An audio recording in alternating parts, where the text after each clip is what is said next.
Primero que nada me quedaba pensando en una cosa a raíz de lo que planteaba, y es, acá vamos a perder ya todo directamente.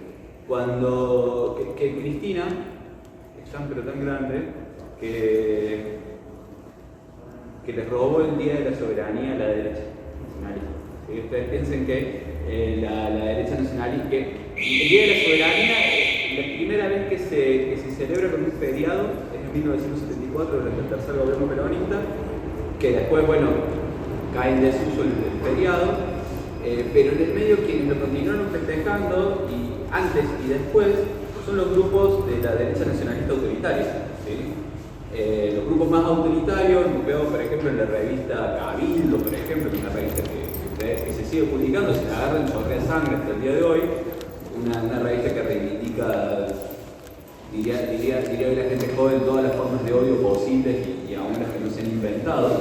La revista Cabildo organizaba una misa en celebración del Día de la Soberanía y todo lo demás. Durante el gobierno de Cristina Fernández lo que sucedió fue que justamente un gobierno con una impronta nacional y popular lo que hizo fue, justamente porque el pasado siempre es algo que es absolutamente inestable, robarle, ¿sí? ese objeto preciado a los grupos más tradicionalistas, más autoritarios, qué sé yo, y redefinir la noción de soberanía, ¿no? Es decir, la soberanía no atada ya a una concepción autoritaria de la política.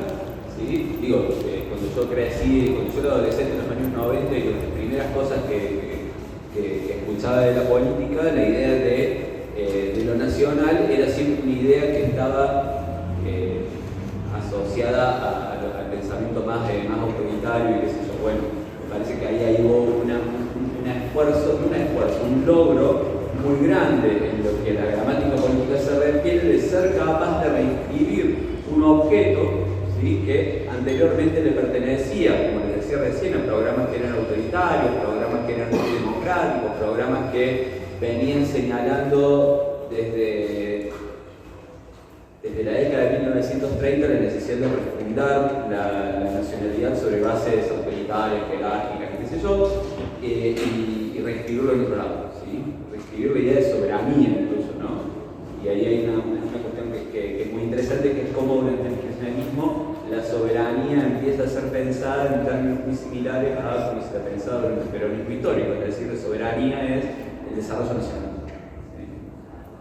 Pero bueno, me acordé de eso justamente a raíz de la celebración del Día de la Soberanía y demás. Pero bueno, mi exposición venía por otro lado. Digo, cuando se cumplen los 400 años de la universidad, en el año 2013, recuerdo que apareció una especie de disputa sorda, que no sé cuánta repercusión tuvo, pero que fue una disputa que para mí al menos me llamaba mucho la atención, y es que todo el tiempo, durante los días que fue la celebración del cuarto centenario, lo que pasó era que aparecían dos fechas de fundación de la universidad moderna tal como la conocemos. ¿Sí? De un lado aparecía insistentemente la reforma universitaria de 1918, que no está de más, una vez más, vamos a decirlo, es el momento en el cual, a partir de la década de 1980, la universidad empieza a pensar su propio origen democrático. ¿Sí? Digo, la reforma universitaria de 1918 es una invención por ahí que sucede, una invención que se reinventa a lo largo del siglo XX, pero hay un momento definitivo a partir del año 1983-84, cuando la Universidad Nacional de Córdoba empieza a pensar que el origen de la universidad democrática es la reforma universitaria. Entonces, bueno, ahí hay un uso y abuso que llega hasta el día de hoy de la reforma como sinónimo casi de la universidad, del punto que, por ejemplo, cuando ustedes entran a la ciudad universitaria, en la rotonda está reproducida la famosa imagen del techo del rectorado. Pero también aparecía un segundo elemento, un segundo tema en los días en los que se celebraban los 400 años de la universidad, que es el decreto de gratuidad. ¿Sí? El decreto de gratuidad de 1949, y el que también podríamos agregarle la ley 13.031 del año 1949, 1947, que es la segunda ley universitaria que tenemos en el corpus normativo, del corpus normativo argentino, después de la ley 1547 de la década de 1880. Entonces, me parece que ahí en esos días, bien digo, de los 400 años, lo que se veía una vez más era, bueno, la existencia de dos universos, casi dos continentes, sin posibilidad de diálogo, ¿no? Dos familias sin posibilidad de diálogo. De un lado, el universo reformista, que pensaba que el origen de la universidad democrática, moderna, qué sé yo, está en 1918, que es casi como ustedes piensen que la Universidad de Córdoba tiene, la Pabellón Argentina tiene este museo y tiene patrimonio inmaterial, y el patrimonio inmaterial es la reforma universitaria, es casi como propiedad de la universidad. Y del otro lado aparecía otra genealogía alternativa, ¿sí?, que era el decreto de gratuidad. Y aparecía, por ejemplo, cuando el ministro de Educación de la Nación, que en ese momento Alberto Silioni, hace declaraciones, pone en pie de igualdad justamente al decreto de gratuidad de 1949. Como el otro momento de origen, como una genealogía alternativa, ya no de la universidad democrática, como se pensaba en los años 80, sino de una universidad masiva. ¿Sí? Y bueno, en realidad, si nosotros nos ponemos a pensar, me tomé un trabajo que a lo mejor puede aburrirnos, pero a mí me resulta muy gráfico y muy interesante. Si nos ponemos a pensar, por ejemplo, en la cantidad de estudiantes, ¿sí?, para darle carnadura a esa universidad masiva, ¿sí?, que se piensa que nace con el decreto de gratuidad del 49, vamos a hacer el siguiente ejercicio. Vamos a ir a las tres carreras que existen desde la década de 1870 en la Universidad de Córdoba. La carrera de Derecho, la carrera de Medicina y la carrera de Ingeniería. Y les propongo varios años para recordar. Por ejemplo, la carrera de Derecho en 1918 había 337 estudiantes, y eran todos varoncitos. En el año 1930, es decir, 12 años después, había 744 estudiantes y 7 mujeres. ¿Sí? De esos 744, 7 eran mujeres. En 1940 había 1.137 estudiantes, de los cuales 85 eran mujeres. ¿Sí? Para darnos una idea de cómo estaba compuesto el estudiantado.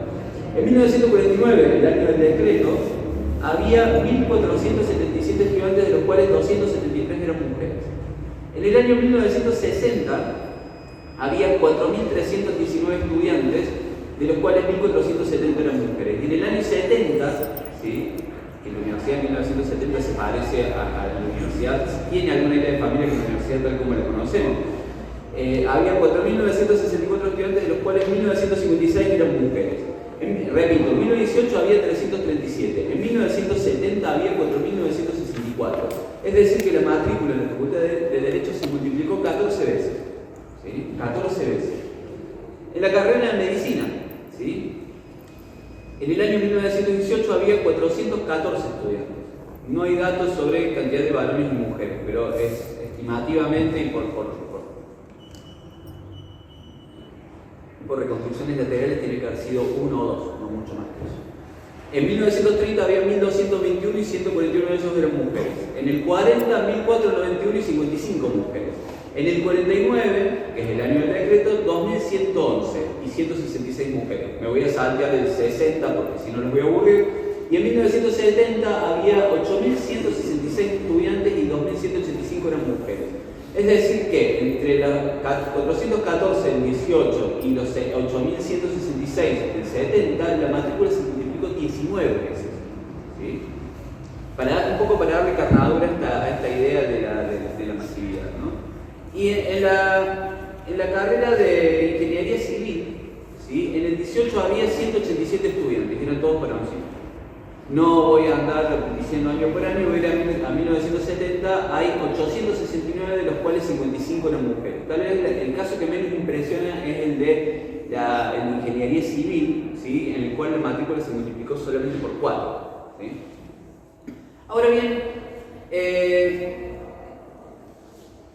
yo creo que hay una explosión de la matrícula universitaria. Esa explosión de la matrícula universitaria está asociada en Córdoba a varios elementos. Está asociada al decreto de gratuidad, pero está asociada también a una transformación de la fisonomía urbana de la ciudad. está asociada a una transformación de Córdoba que en la segunda fase del proceso de industrialización se transforma completamente a partir de la instalación de las automotrices a principios de los años 50, y va a aparecer un nuevo tipo social que va a poblar la universidad. El nuevo tipo social que va a poblar la universidad, que va a ser un efecto de justamente ese proceso de transformación social que se inicia con el proceso de industrialización sustitutiva, al que el peronismo le da un empuje definitivo en los años 40, es el estudiante que trabaja en la fábrica, el estudiante trabajador. Eso es un tipo social nuevo, ¿sí? Ese es justamente un sujeto completamente nuevo. Si nosotros pensamos, ¿sí? y tratamos de dar un poco el perfil a los números que veníamos diciendo, por ejemplo, a la cantidad de estudiantes que había en el año 1918 o en el año 1930. ¿Cuál era el tipo social? Bueno, era más que nada el de la reproducción de, ¿sí?, los atributos de las élites universitarias, ¿sí? Es decir, ¿quiénes? A ver, no quiero ser caricaturesco y quiero darle toda la complejidad del caso. Las universidades, la Universidad de Córdoba fundamentalmente, era una universidad que estaba poblada por los hijos de la élite local y los hijos de las élites del centro norte del país, que era el espacio de reproducción de esos atributos sociales. Cuando la estructura de la sociedad argentina en general cambia y cuando la estructura urbana cordobesa empieza a mutar a partir de los años 50, va a aparecer un nuevo tipo social. Y ese nuevo tipo social ya no es justamente el vástago de las élites que está buscando reproducir los atributos y que además está buscando una formación que le permite insertarse en el mercado de las profesiones liberales como médico, abogado o ingeniero, sino que también va a haber un proceso de transformación de la propia oferta de la Universidad de Córdoba, ¿sí? Y ahí van a aparecer, por ejemplo, carreras nuevas que van a tener como objetivo justamente abastecer de técnicos, abastecer de saberes específicos al proceso de industrialización sustitutiva, ¿sí? Ahí, por ejemplo, vamos a ver que se van a crear la carrera de ingeniero mecánico electricista en el año 1930, que en 1954 se va a crear la carrera de ingeniero electricista electrónico, no tengo idea qué es eso, y que también se va a crear la carrera de ingeniero mecánico aeronáutico en el año 1935, por ejemplo.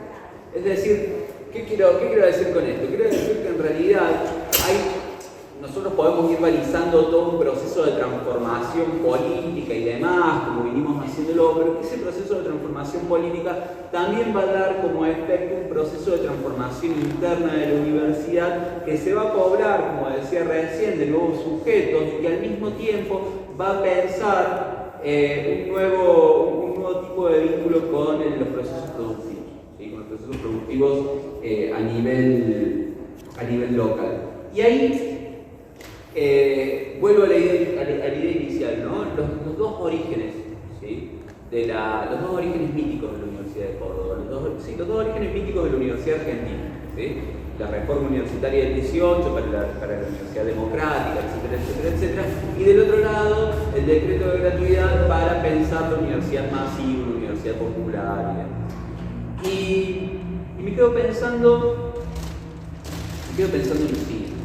Me quedo pensando en que los universitarios inventamos el antiperonismo aún antes de que existiese el peronismo, ¿sí? Es decir, el antiperonismo de los universitarios es quizás, de los universitarios argentinos y de los universitarios cordobeses en particular, es quizás la primera forma de antiperonismo que existe en Córdoba. ¿Por qué? Porque los universitarios entran directamente, los universitarios en general, estudiantes, docentes y demás, entran de una caracterización, de una forma de movilización política que es el antifascismo en los años 30 y entran directamente de ese antifascismo al antiperonismo en los años 40, incluso antes de que el antiperonismo tuviese nombre.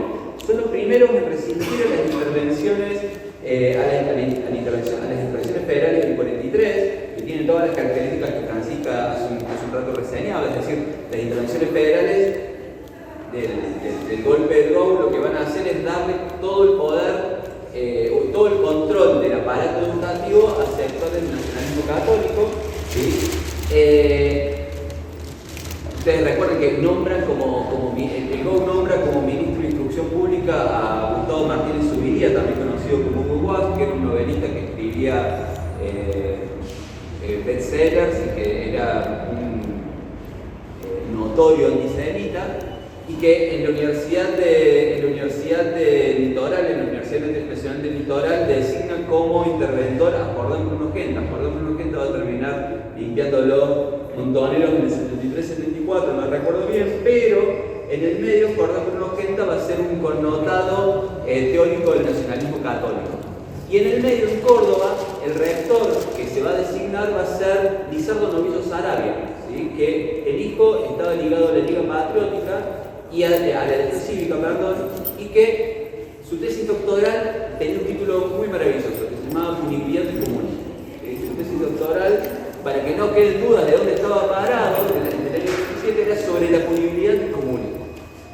¿A qué voy con esto? Voy que, bueno, y en realidad los universitarios, que son los primeros que inventan el antiperonismo, aun cuando el antiperonismo no tiene nombre y aun cuando el peronismo no existe, pero digamos que entran directamente a la política repitiendo el esquema que habían tenido durante los años 30, van a mantenerse durante todo el gobierno, durante todo el peronismo histórico, como llamamos los historiadores, en la oposición. Van a ser quizás los más coherentes opositores al peronismo, y llegado el año 1955, en el golpe del 55, van a ser protagonistas decisivos en Córdoba, por ejemplo, de la Libertadora. Pero 25 comicios de cada van a ser protagonistas decisivos de la Libertadora, van a participar en operaciones de sabotaje, van a participar en operaciones de boicot y van a celebrar, ¿sí?, de la misma manera que en otros lugares del país, de una manera protagónica, el golpe de Estado.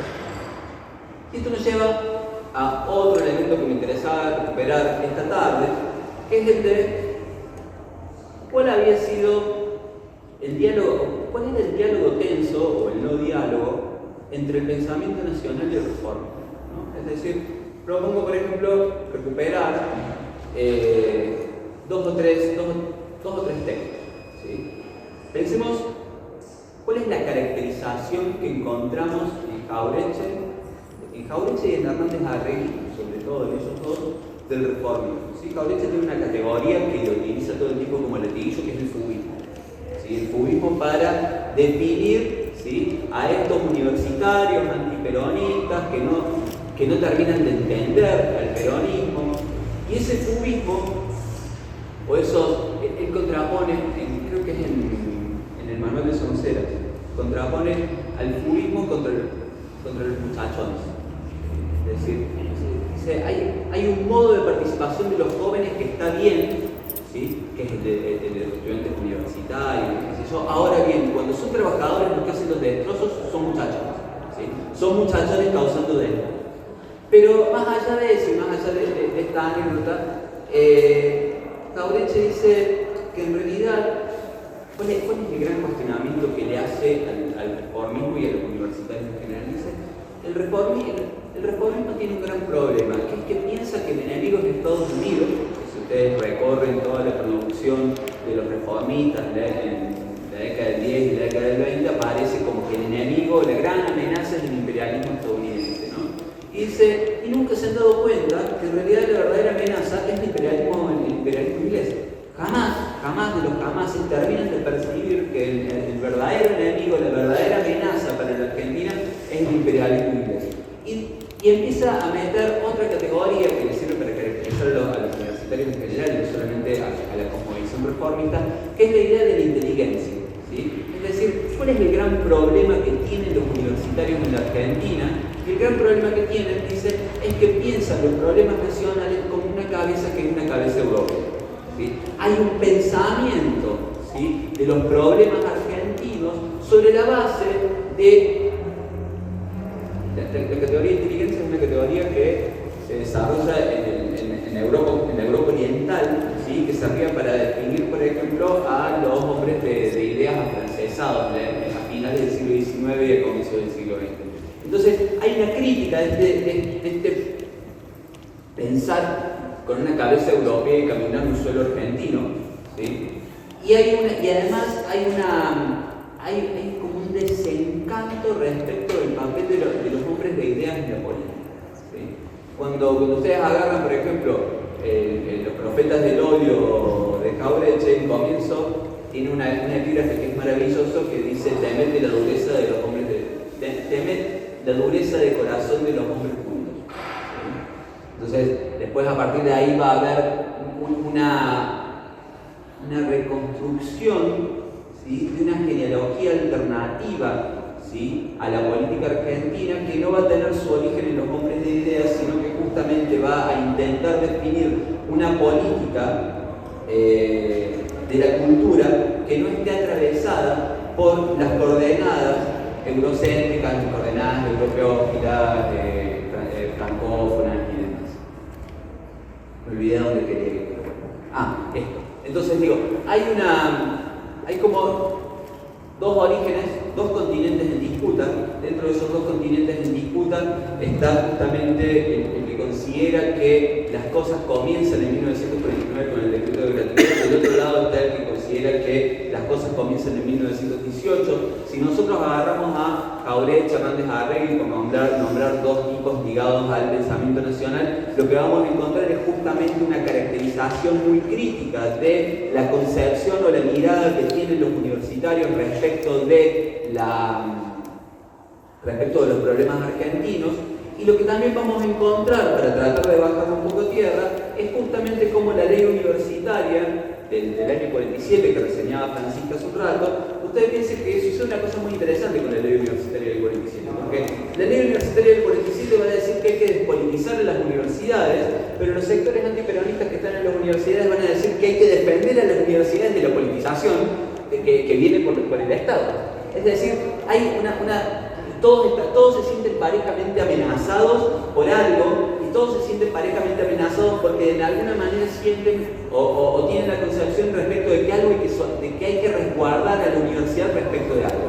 Sin embargo, con la ley peronista del 47, con las cesantías masivas, con la llegada además de estos hombres nuevos, que son los nuevos universitarios, con la llegada de nuevos docentes que pasan, que ascienden de categoría y demás, hay un intento por definir un nuevo rol para las universidades, ¿sí? Hay un lugar común que es interesante y que hay que revisarlo, que es cuando ustedes leen a David Viñas, que es uno de los mejores críticos literarios que tuvo la Argentina, que él estudió durante el peronismo histórico, y dice: la Facultad de Filosofía y Letras de los años 50 y que respirable. Ahora bien, porque en realidad Perón le había dado el control de la universidad de los sectores nacionalistas católicos y ultramontanos y bla, bla, bla, bla.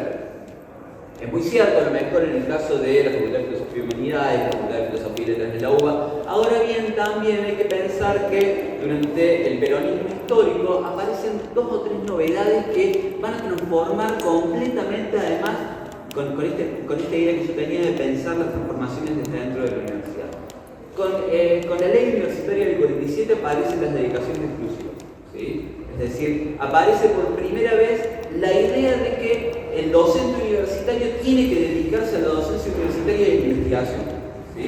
Fíjense cómo hay la idea de resguardar a la universidad y a los universitarios respecto de las injerencias internas tiene que ver con dar una especificidad, y esa especificidad es justamente la docencia y la investigación. Y del otro lado también van a empezar a aparecer organismos que son muy propios del primer peronismo, que son distintos mecanismos distintas herramientas del Estado para incidir dentro de la agenda de investigación. Ustedes piensen que el primer peronismo, desde el año 46, está pensando en una sola cosa. Ustedes piensen que desde el año 1946 hay un diagnóstico que tiene Perón, que Perón era, no nos olvidemos nunca, profesor de Historia Mundial en el Colegio Militar de la Nación, ¿sí? Nadie pierda de vista eso, y que Perón sabía que terminada la Segunda Guerra Mundial era inminente la Tercera Guerra Mundial, ¿sí? Y que como era inminente la Tercera Guerra Mundial era necesario un desarrollo científico nacional y autónomo, en esos términos de soberanía que yo les decía hace un rato que el kirchnerismo recuperó en algún momento. Es decir, que por lo tanto era necesario, ¿sí?, crear organismos científicos y crear organismos de investigación. Se desarticularon un conjunto de organismos que eran paraestatales, que existían desde los años 30, que estaban bajo el completo control del Estado, y durante la 1940, durante la segunda mitad de la década de 1940, se crearon otros organismos que eran completamente estatales que empezaron a fomentar la investigación científica, ¿sí? Es decir, para ir recapitulando y para ir cerrando, primero que nada, hay una transformación de la universidad durante la década de 1940. Esa transformación de la universidad en realidad tiene que ver con una transformación profunda de la estructura social argentina, y si nosotros nos vamos al caso cordobés, tiene que ver con una transformación profunda de la estructura urbana cordobesa, con irrupción de nuevos actores sociales y de nuevos habitantes de la universidad. Que esa irrupción es una irrupción que tiene un correlato legal, y ese correlato legal es el decreto de gratuidad, pero que también tiene otro correlato, que es la transformación de la estructura productiva de la Argentina y de la ciudad de Córdoba en particular, y que nosotros la podemos seguir a partir de una multiplicación por 14 o por 19 de la matrícula en las carreras más tradicionales de la Universidad de Córdoba. Pero que al mismo tiempo también remite a una especie de diálogo sordo entre dos continentes, ¿sí? Un continente que es el universo reformista y del otro lado un continente que es el universo del pensamiento nacional. Que desde la tribuna del pensamiento nacional va a haber una especie de ajuste de cuentas permanente respecto de esta idea de que los universitarios en Argentina piensan los problemas con una cabeza europea, y la necesidad de definir una agenda que sea una agenda capaz de dotar de una cabeza argentina para solucionar los problemas nacionales. Casi que parafraseo el eslogan de Cali. Esta cabeza argentina para pensar los problemas nacionales tiene que ver con crear, ¿sí?, dispositivos institucionales que permitan justamente la investigación, que permitan una autonomía de la universidad, que le garanticen las condiciones de docencia y de investigación a los docentes, y que también garanticen por esa vía el camino hacia la soberanía, es decir, el camino hacia un grado de autonomía importante, pensando en el lugar geopolítico que ocupaba la Argentina en la inmediata post-Segunda Guerra Mundial. Bueno, espero que haya servido. Muchísimas gracias.